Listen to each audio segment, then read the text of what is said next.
JB Bickerstaff is introduced as Detroit Pistons head coach. Cade Cunningham signs a max contract. Paul Reed is now a Piston. We've got a whole lot to discuss on today's show, and we'll get into it in just a minute. Lane, Sky's a jam. Dynamite dunk, and the crowd loves it.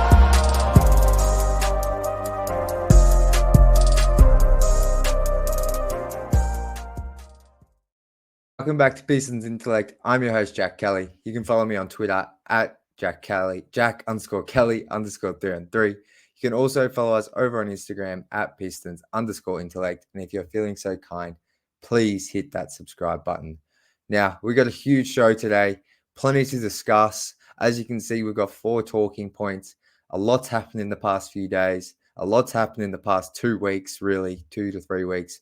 And we're going to get into it. Just quickly before I get to my first talking point for today, I just wanted to quickly highlight, similar to my last show, this show that I'm recording today is going to replace my normal Friday episode just due to some scheduling things. So, So first thing I want to get into, earlier today, very early in the morning for me in Australia, I believe the press conference was at 3:30 p.m.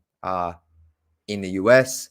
For me in Australia, that was far too early for me to get up to. I believe that time here is around 2 a.m. in the morning. So, but JB Bickerstaff was introduced as Detroit Pistons head coach. He spoke to the media for the first time. And I'm going to be honest, for someone who was quite not skeptical of the hire, but I wasn't overly happy with the hire, in the sense of I think JB is a fine coach. And the more I spoke to some Cavs people and the more research I did, I've come to like the hiring. But in the coach hiring process, JB just wasn't high on my list. I was more looking for a first-time head coach, or I did like James Borrego. But since his hiring, we haven't heard from Bickerstaff. And I think today, I'm going to get into some of the things he said that I liked, but he spoke for around 25 minutes to the media. And I think overall, there's just a sense of commitment from JB and a sense of leadership and wanting to be in Detroit that I think has made a lot of fans feel really good about having Bickerstaff lead the charge he's signed a 5-year deal, but at least the next few years while the Pistons transition from worst team in the league to getting back to relevance and competing for something. So he had so many good answers. I encourage you to go watch the press conference. I listened to it while I was on a walk this morning, but there was a few things that really stood out to me. And the first one I wanted to highlight was, and this is more just a piece of news and an update that was actually from Trajan, but it was from the press conference. And that was the fact that Asar Thompson is fully cleared to come back to full basketball activities.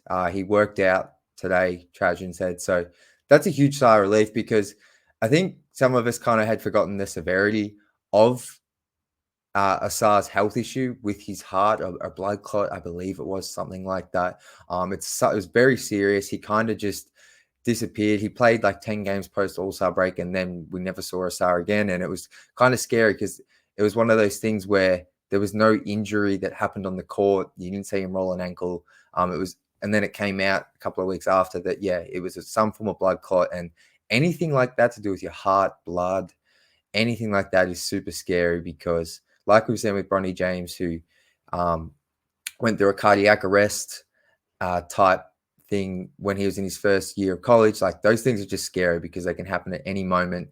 And your heart and brain are the 2 most important things. That doesn't need to be said. But so it was really nice to hear he's back on the court, full training, full workouts, no limits on what he's doing. He won't be at Summer League, and I'll talk about that later. But I was really happy just to hear that. But in regards to Bickerstaff, there's a couple of things he said, mainly to do with Jaden Ivy. And it came towards the end of the press conference. And the first one was him just talking about Jaden Ivy and the way he wants to use Ivy. And he spoke a little bit about how he absolutely loves Ivy's speed and ability to get to the rim and draw fouls, and sees that as a real strength, and he wants to play Jaden to his strengths. And on top of that, and sort of gloating about, I don't know if gloating is the right word, sorry, but just talking about his ability to get into the paint and make things happen. He spoke about getting Jaden the ball when he's on the move. Now, a lot of what we saw with Ivy last year, and even in his rookie season, to be honest, was him kind of being a point guard and kind of bring the ball up the court at a slower pace, running a lot of pick and roll, and not really utilizing his speed and ability to get downhill as much. And I tweeted out a couple of videos today.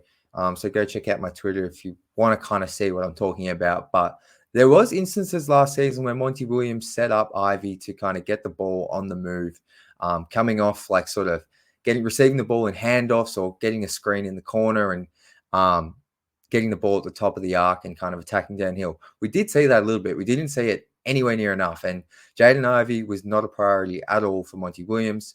And whilst Ivey, I think, ended up starting like 60 games, those 16 games he was on the bench last season to start the year, and just the overall use of him in the rotation, particularly in those first 20 to 25 games, was just not like there just wasn't a commitment from Monty with Jaden Ivey. And we can have a debate about whether Jaden Ivey is a player that's worth, like whether he has the talent and has shown enough to be worth kind of the number 2 kind of prospect, maybe behind Cade. Like that's definitely a conversation. But when you draft a guy 5th overall and he's in his 2nd season after a pretty impressive rookie season, the fact he was coming off the bench and wasn't really a priority and wasn't really used to his strengths that much, it was really refreshing to hear a coach like JB Bickerstaff talk about Ivy and how he wants to utilize him, because I don't think I ever heard Monty, especially before the season started, actually talk about Jaden Ivey and how he plans to utilize him. And not that I ever expect like a fully in-depth breakdown, but just to hear Bickerstaff talk about Jaden's strengths and then just how he wants to see him receive the ball on the move and just little things like that. It's nice to hear for sure. And on the Ivy topic, another thing Bickerstaff kind of spoke about was how he sees the backcourt of Cade and Ivy potentially working. And he was asked this question from Amari Sankova, who kind of prefaced and said, you had a backcourt, an exciting backcourt, offensive backcourt with the Cavs in Darius Garland and Donovan Mitchell, and what learnings did you take from that? And this was another answer that I love, because Bickerstaff kind of spoke about how that was a special backcourt, 2 highly talented guys. And he said the thing he learned was, and something he implemented by the end, was to make sure one of them was always on the floor.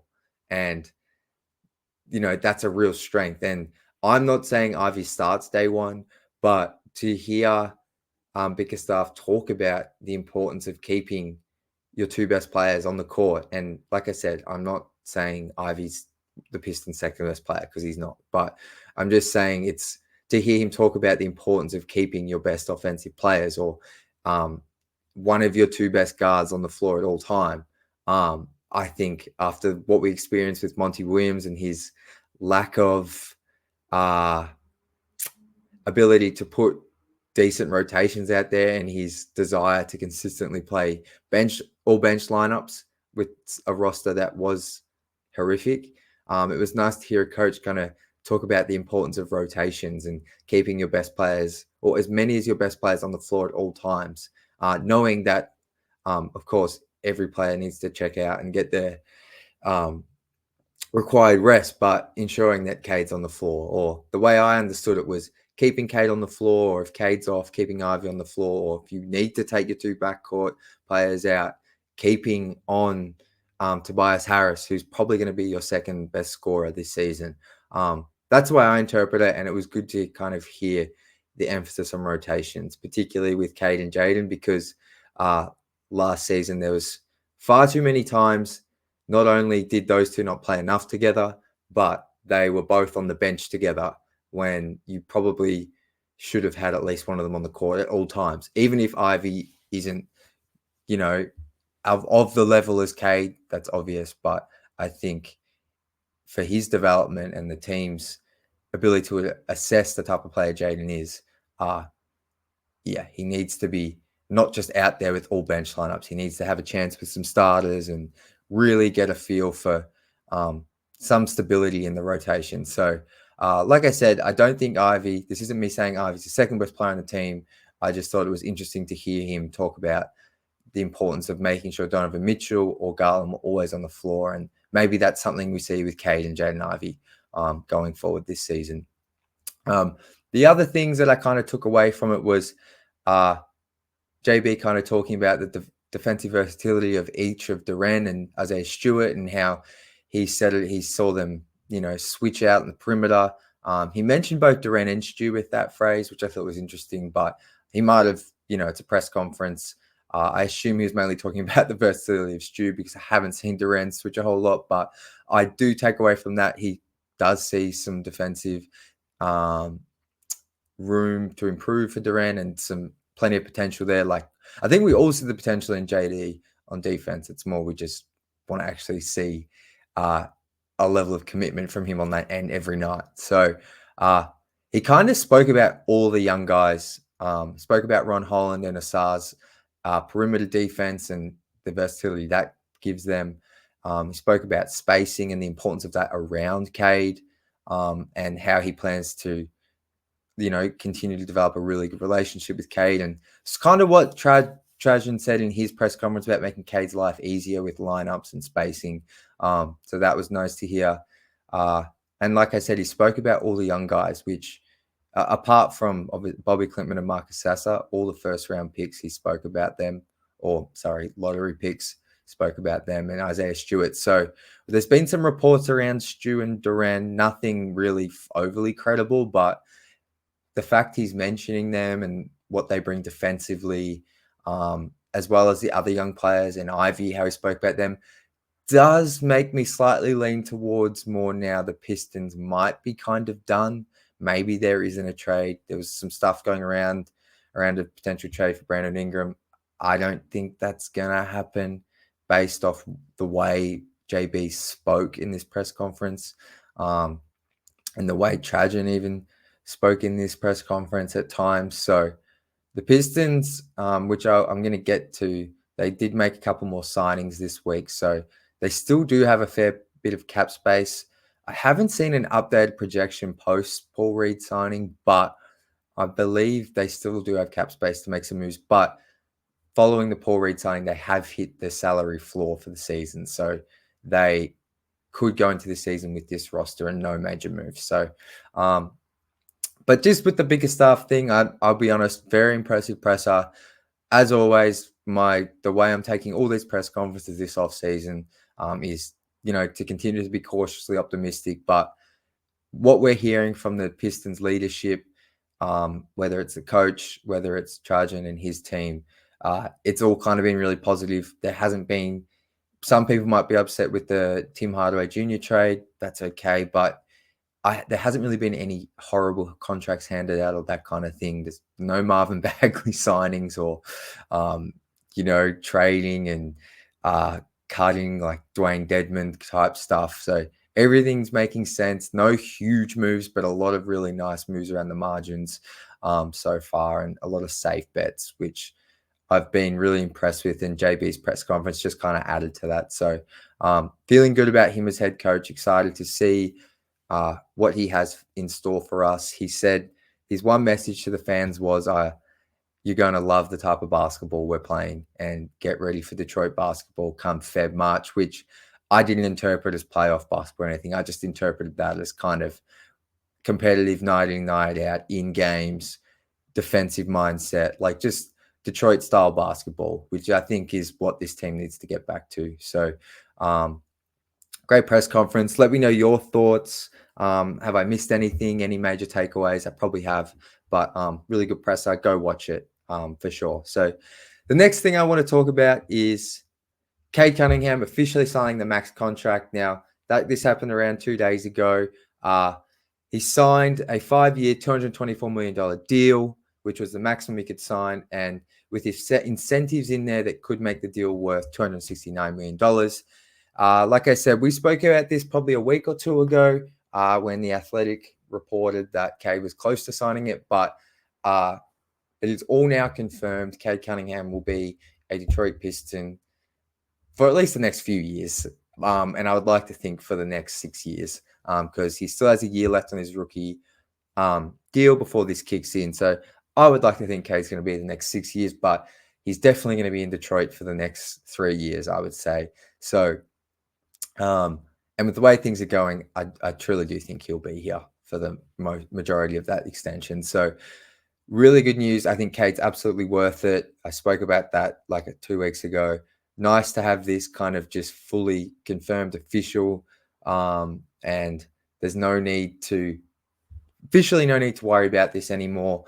And if anything, now is the time for Cade. Uh, I'm a guy, or a lot of us, I feel like most of the fan base believes in Cade, but in terms of results, they have not been there. So there's no, I love tweeting out Cade stats. I love kind of gassing him up and giving him love because I think he's underappreciated in terms of the skill he brings to the game of basketball. And I don't think the NBA has seen enough of Cade, but in terms of results, he hasn't delivered. And there's a reason the Pistons are so irrelevant.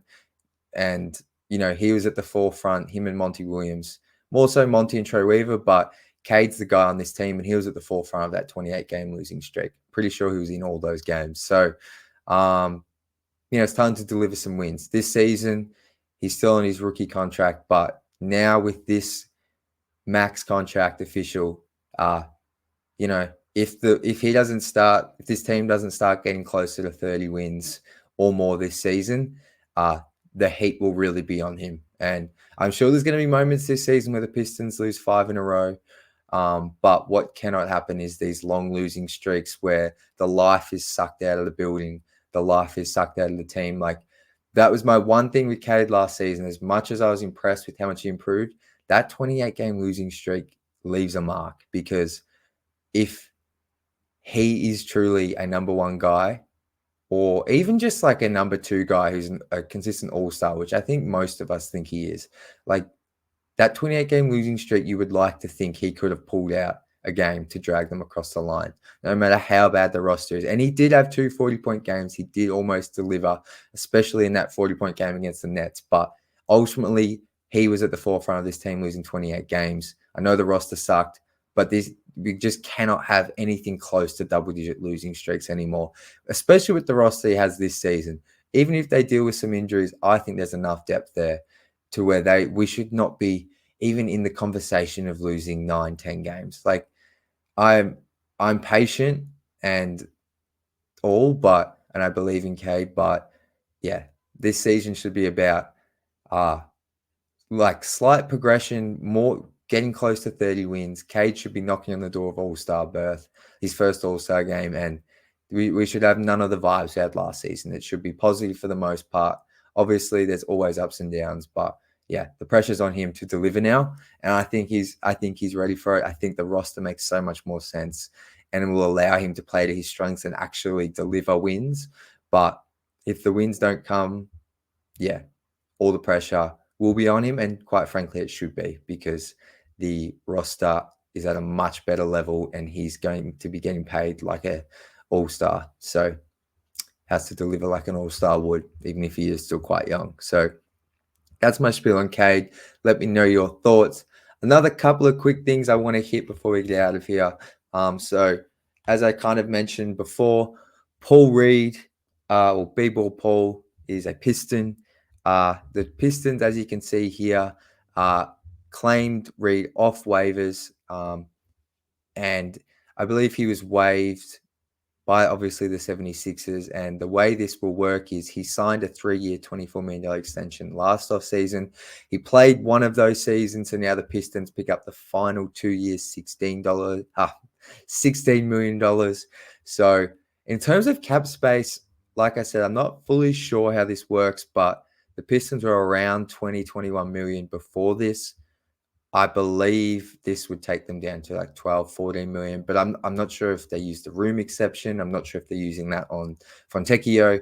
So not a cap guru. Let me know if you know the answer there. I tried to do a quick research, but kind of came up with nothing.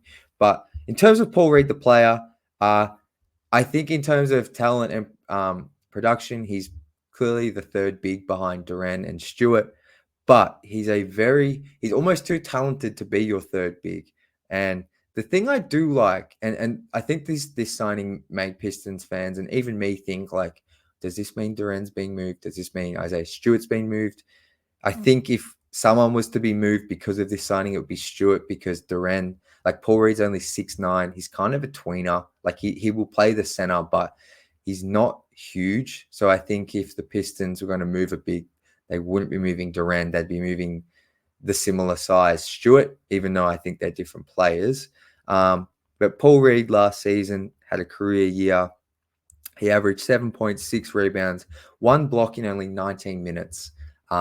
With Philly, obviously playing behind Embiid, opportunity was limited, but he's a guy who can score, he can rebound, and he'll block a shot. 3-point percentage. He shot like 37%, but it was on like less than one attempt. So I have seen him shoot the ball. It's not like he's not like Jalen Duran shooting threes. He does have some form of stroke, but it's definitely not something that he's not going to be picking and popping. That's for sure. But athletic big who can score, rebound, and block shots. I think I'm not sure, like I said, what the Pistons' plans are at the center position, but if he's the third big, $8 million is quite a commitment to a third big, but it's really good insurance because we do know Jalen Duran and Isaiah Stewart both can be injured, more so Stu, but Duran has had issues with his ankles in each of his seasons. So to have him as a third big who still might play every night, but even if he's not, he's playing spot minutes behind Stewart and Duran, I think is a good pickup. He's a guy that, like I said, gives you plenty of production in a short amount of time. And I don't think he's like an awesome defender. I think he's more one of those energy type defenders, but I'll have to watch more tape before I give a proper assessment on that. But I know a lot of fans were happy with this signing. He's a fun player, and really keen to see how he goes and what potential moves might play out following it. The last thing I want to talk about was Summer League. Now, we're going to finally get a chance to see both of the Pistons' new rookies this Saturday, or for my friends in Australia, this Sunday. The Pistons will play 4 games. The first of which, like I said, will be against Philly this Sunday. I'm just trying to find the other games here. They'll also play Houston and Reed Shepherd on Monday or Tuesday here for Australia. And then they have a pair of games, one against the Bulls the following day on Tuesday. And then they round out their 4th and final game next Friday against the Knicks. Now, I think for those that have paid attention to Summer League in the past, the first 2 games are really where I would expect Holland and Klintman to both play, as well as Marcus Sasser, because that's typically where everyone plays. All rookies around the league. It's normally that 3rd and 4th game where the rookies and that kind of thing don't play, and it's more an opportunity for two-way guys and guys on just Summer League contracts trying to find their way. So I would be, as a fan, I will be locked into and be putting time aside to watch those first 2 games, and maybe the 3rd game as well on the Tuesday. But Asar Thompson, like I said, won't be playing at Summer League. I didn't expect him to following that issue he had. But I'm really excited to watch Ron Holland. I'm really excited to watch Bobby Klintman. And Marcus Sasser, I think it would be cool to see him get out there. And he's going to be in, obviously, a sophomore playing his second Summer League, but he is like 24 years old. So I would expect him to have a really strong Summer League. I want to see Marcus Sasser, score 20 points on efficiency and just really look like he shouldn't be there. Ron Holland's going to be an interesting one. I think fans, he's going to have some really fun plays. I think he could be a guy, though, that in his first game goes like 3 for 12 just because he plays with such high energy. I could see him jacking up some shots and just being really excited to be there. But I think he's going to make plenty of highlight plays, whether it's blocks, steals, transition plays, layups in the half court. I think we're going to have some fun watching him in a couple of these games. And then Bobby Klintman, I'm really keen to just see how his outside jumper looks because I think it's going to be tough for him to crack the rotation this season.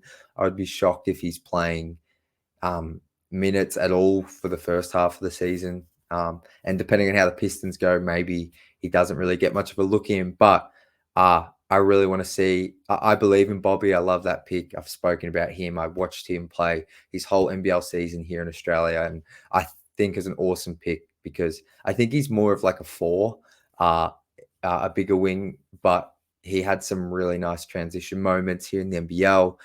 Flashed the three ball, and the jumper overall looks really smooth. So I'll be keeping a keen eye on his 3-point shot and kind of just him defensively and how he matches up with. I guess this isn't NBA athleticism, but athleticism that's close to the NBA. I'm going to be interested to see how he looks there. But like I said, Summer League kicks off for us Pistons fans on Saturday, and I'm going to definitely have post-game recaps out on the first 2 games, ideally the first 3, and then depending on who plays in the 4th game, I'll see if it's worth it or not. But really excited to break down these first couple of games. And ideally, I'd love to see the Pistons take out the Summer League championship. I don't know who took it out last year, but yeah, let's win some games. I don't care what it is. If they're wearing Pistons colors, I want to see them win games. So that's going to do it for today's show, guys. Let me know what you're excited to see at Summer League. Let me know your thoughts on those 2 signings we spoke about. And yeah, I will be back to break down Ron Holland and Bobby Clintman's first Summer League game on Saturday. But as always, until then, go Pistons.